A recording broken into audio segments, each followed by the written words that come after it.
Iran ಮತ್ತು Israel war ತೀವ್ರಗೊಂಡಿದೆ. ನಿರಂತರವಾಗಿ ಮಿಸೈಲ್ ಹಾರಿಸ್ತಾ ಇದೆ ಇರಾನ್ ಸೇನೆ. ಮೂರನೇ ದಿನ ಮತ್ತಷ್ಟು ತಾರಕಕ್ಕೇರಿದೆ ಕದನ. ಇಸ್ರೇಲ್ನ ಏರ್ ಡಿಫೆನ್ಸ್ ಸಿಸ್ಟಮ್ ಅನ್ನ ನಾಶಗೊಳಿಸಿದೆ ಇರಾನ್. ಇರಾನ್ ಮತ್ತು ಇಸ್ರೇಲ್ ಯುದ್ಧೋನ್ಮಾದದಲ್ಲಿ ಇರುವಂತಿದೆ. ನಿರಂತರವಾಗಿ ಮಿಸೈಲ್ಗಳು ಹಾರಾಟವನ್ನ ನಡೆಸ್ತಾ ಇವೆ. ಇರಾನ್ನಿಂದ ಇಸ್ರೇಲ್ ಕಡೆಗೆ, ಇಸ್ರೇಲ್ನಿಂದ ಇರಾನ್ ಕಡೆಗೆ. ಇವತ್ತು ಮೂರನೇ ದಿನ ಮತ್ತಷ್ಟು ತಾರಕಕ್ಕೇರಿದೆ ಕದನ. ಇಸ್ರೇಲ್ನ ಏರ್ ಡಿಫೆನ್ಸ್ ಸಿಸ್ಟಮ್ ನಾಶಗೊಳಿಸಿದೆ ಇರಾನ್. ಇನ್ನು ಇಸ್ರೇಲ್ ಅಂತೂ ಕೇಳೋದೇ ಬೇಡ, ಕೆರಳಿ ಕೆಂಡವಾಗುತ್ತೆ. ಮೂರನೇ ದಿನ ಮತ್ತಷ್ಟು ತಾರಕಕ್ಕೇರಿದೆ.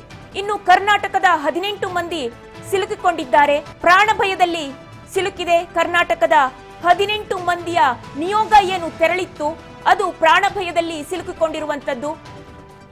ನಿನ್ನೆಯೇ ವಾಪಸ್ ಆಗ್ಬೇಕಿತ್ತು ನಿಯೋಗ. ಕೆಲ ದಿನಗಳ ಹಿಂದೆ ಅಧ್ಯಯನಕ್ಕಾಗಿ ಇಸ್ರೇಲ್ಗೆ ತೆರಳಿದ್ದಂತಹ ನಿಯೋಗ ಬಿಪ್ಯಾಕ್ ಸಂಸ್ಥೆಯ ಮೂಲಕ ಅಧ್ಯಯನಕ್ಕಾಗಿ ಆ ಒಂದು ನಿಯೋಗ ತೆರಳಿತ್ತು. ಕಾಂಗ್ರೆಸ್, ಬಿಜೆಪಿ, ಜೆಡಿಎಸ್ ನಿಯೋಗದ 18 ಮಂದಿ ಅದರಲ್ಲಿ ಇದ್ರು. ನಿನ್ನೆ ಅಲ್ಲ, ಮೊನ್ನೆ ಶುಕ್ರವಾರ ಅವರು ಬೆಂಗಳೂರಿಗೆ ವಾಪಸ್ ಆಗಬೇಕಿತ್ತು. ಆದರೆ ಕಾರಣಾಂತರದಿಂದ ಸಾಧ್ಯ ಆಗಲಿಲ್ಲ. ಇದೀಗ ವಾರ್ ನಡೀತಾ ಇದೆ.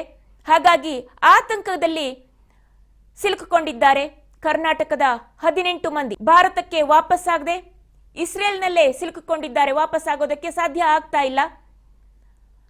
ಇನ್ನು ನಮ್ಮ ಕರ್ನಾಟಕದವರು ಇದ್ದಂತಹ ಪ್ರದೇಶದ 1 ಕಿಲೋಮೀಟರ್ ದೂರದಲ್ಲಿ ಬಾಂಬ್ ಬ್ಲಾಸ್ಟ್ ಆಗಿದೆ ಅನ್ನುವಂತಹ ಮಾಹಿತಿ. ಹಾಗಾಗಿ ಬಹಳ ಆತಂಕದಲ್ಲಿ ಸಿಲುಕಿಕೊಂಡಿದ್ದಾರೆ. ಇಸ್ರೇಲ್ ಮತ್ತು ಇರಾನ್ನ ಜನರಿಗೆ ಅದು ಕಾಮನ್ ಆಗ್ಬಿಡುತ್ತೆ. ಬಾಂಬ್ ದಾಳಿ ಆದ ತಕ್ಷಣ ಅವರು ಬಂಕರ್ಗಳಿಗೆ ತೆರಳಿ ಅಲ್ಲಿ ಆಶ್ರಯವನ್ನ ಪಡಿತಾರೆ. ಆದರೆ ಕರ್ನಾಟಕದಂತಹ ಸೇಫ್ ಪ್ರದೇಶದಲ್ಲಿ ಇದ್ದಂತಹ ಜನರಿಗೆ ಅದು ಸಾಧ್ಯ ಆಗೋದಿಲ್ಲ. ಶೆಲ್ ದಾಳಿ ಕೇಳಿದ ತಕ್ಷಣವೇ ಒಂದ್ ರೀತಿಯಲ್ಲಿ ಆತಂಕ, ಭಯ, ನಡುಕ ಪ್ರಾರಂಭ ಆಗ್ಬಿಡತ್ತೆ. ಪ್ರಾಣ ಭಯ ಆವರಿಸ್ಕೊಂಡ್ಬಿಡತ್ತೆ. ನಿಜಕ್ಕೂ ಕೂಡ ಆ ಪರಿಸ್ಥಿತಿ ಕಷ್ಟ ಆಗುತ್ತೆ. ಕರ್ನಾಟಕದ 10 ಮಂದಿಯ ನಿಯೋಗ ಅಲ್ಲಿ ಇರುವಂತದ್ದು.